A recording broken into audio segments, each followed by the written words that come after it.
याद रखो कि मन शरीर का हिस्सा है, उसका आत्मा से कोई संबंध नहीं। आत्मा यदि रथ में बैठा हुआ रथ का स्वामी है तो मन शरीर रूपी रथ का सारथी है।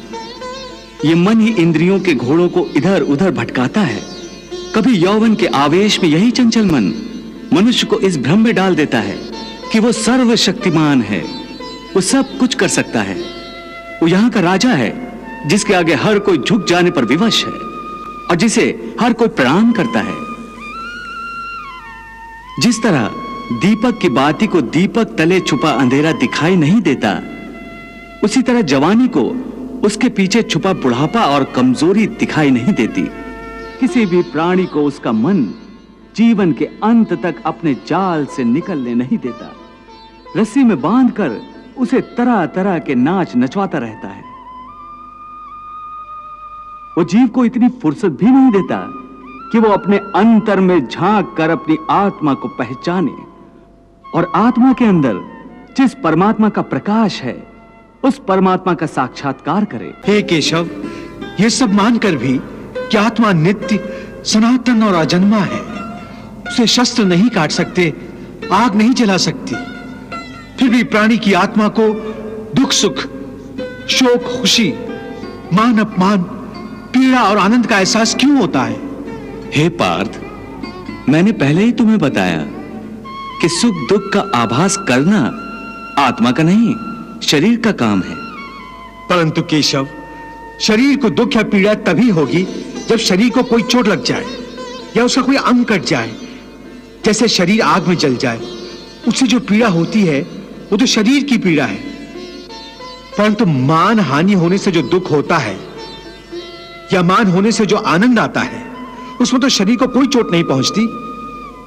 वो मान हानि का दुख, वो अपकीर्ति की पीड़ा तो आत्मा को ही होती है ना?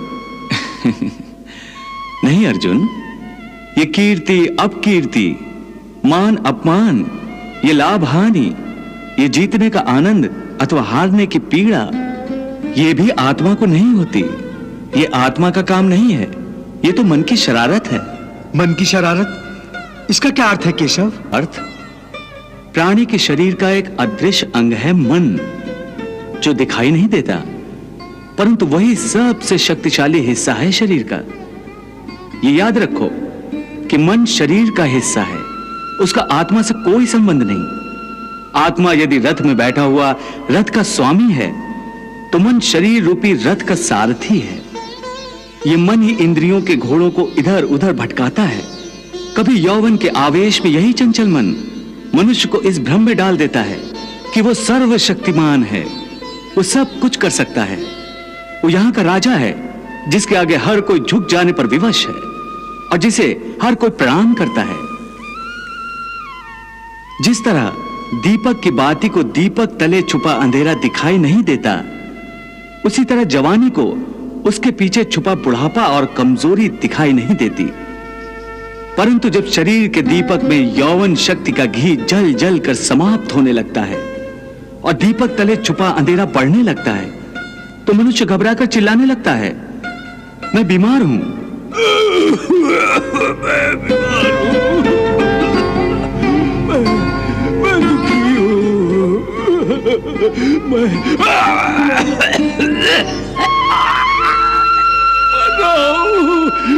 मर रहा हूं, मुझे बचाओ। ये रोने का नाटक भी मन ही करता है। हे अर्जुन, मनुष्य को मैं के घमंड की मदिरा पिलाकर मधोश करने वाला पाखंडी केवल मन है। तुम्हें मोह माया का जाल है जिसे वो मनुष्य की कामनाओं पर डालता रहता है और उसे अपने वश में करता रहता है। ये मन शरीर से भी मोह करता है, अपनी खुशियों से भी मोह करता है और अपने दुखों से भी। खुशियों में खुशियों से भरे गीत गाता है तो दुख में दुख भरे गीत गुनगुनाता है। अपने दुख में दूसरों को शामिल करके उसे खुशी होती है। किसी भी प्राणी को उसका मन जीवन के अंत तक अपने जाल से निकलने नहीं देता। रस्सी में बांधकर उसे तरह तरह के नाच नचवाता रहता है। वो जीव को इतनी फुर्सत भी नहीं देता कि वो अपने अंतर में झांक कर अपनी आत्मा को पहचाने और आत्मा के अंदर जिस परमात्मा का प्रकाश है उस परमात्मा का साक्षात्कार करे। पार्थ, प्राणी के लिए आवश्यक है कि प्राणी अपने मन को काबू में करके अपने अंतर में झांक कर आत्मा को देखे, तब उस आत्मा के अंदर उसे परमात्मा का प्रकाश स्पष्ट दिखाई देगा।